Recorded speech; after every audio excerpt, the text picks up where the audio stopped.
बात राम और जंगल राज पर ही होगी। अमित शाह ने बिहार चुनाव की खींच दी लकीर। बिहार विधानसभा चुनाव के मद्देनजर बीजेपी के नेता धुआंधार प्रचार में जुट गए हैं। केंद्रीय गृह मंत्री अमित शाह तूफानी दौरा कर रहे हैं। इसी क्रम में शुक्रवार को सारण पहुंचे।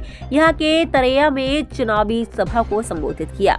जिस प्रकार से उन्होंने लालू यादव के शासनकाल और राम मंदिर का मुद्दा उठाया, उससे साफ जाहिर है कि बीजेपी के इस चुनाव में क्या लाइन लेंथ रहेगी। केंद्रीय गृह मंत्री अमित शाह बीजेपी के चाणक्य माने जाते हैं। ऐसे में उनके भाषण से तो साफ पता चल गया कि बीजेपी किस रणनीति पर काम करेगी।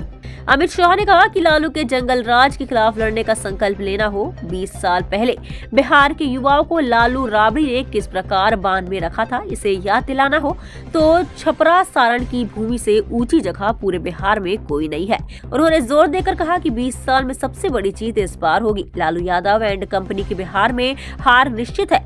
बिहार की जनता किसी हालत में जंगल राज की वापसी नहीं चाहती है। जिस प्रचार की शुरुआत सारण से होती है, उसमें विजय ही विजय आगे मिलता।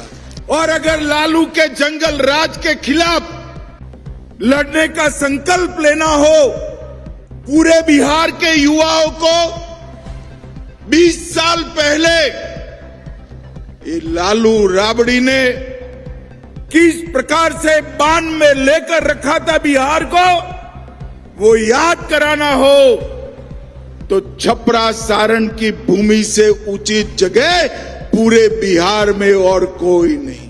और एनडीए का जो लड़ाई है, नीतीश कुमार जी का जो लड़ाई है, वो लड़ाई उस वक्त भी लालू के जंगल राज के खिलाफ थी और आज भी जंगल राज के विचार के खिलाफ हमारा लड़ा। इस दौरान अमित शाह ने कहा कि बिहार का चुनाव नीतीश कुमार के नेतृत्व में ही लड़ा जा रहा है। उन्होंने बिहार का सर्वांगीण विकास किया है। अमित शाह ने सरकार द्वारा किए जा रहे कामों को भी गिना दिया। कहा कि सहारनपुर मंडल में हमारी सरकार आने से पहले पलायन, फिरौती, हत्याएं और अपहरण आम बात थी, लेकिन अब यहाँ पर ढेर सारे इंजीनियरिंग कॉलेज, मेडिकल कॉलेज और रोड बनाने को काम एनडीए की सरकार ने किया है।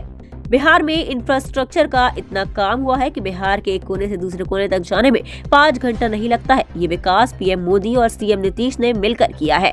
हम बिहार में नीतीश कुमार जी के नेतृत्व में लड़ रहे हैं और देश भर में हमारे यशस्वी प्रधानमंत्री नरेंद्र मोदी जी एनडीए का नेतृत्व कर रहे हैं। भाइयों बहनों, इस बार बिहार वालों को 4 दीपावली मनाने का मौका मिल रहा है। देखो, पहली दीपावली जब प्रभु श्री राम वनवास समाप्त कर अयोध्या लौटे थे, वो दीपावली कुछ दिनों के बाद आएगी जो आप मनाएंगे। दूसरी दीपावली अभी अभी समाप्त हो गई। बिहार की हर जीविका दीदी के अकाउंट में नीतीश जी और मोदी जी ने 10,000 रुपया जमा करा दिया है।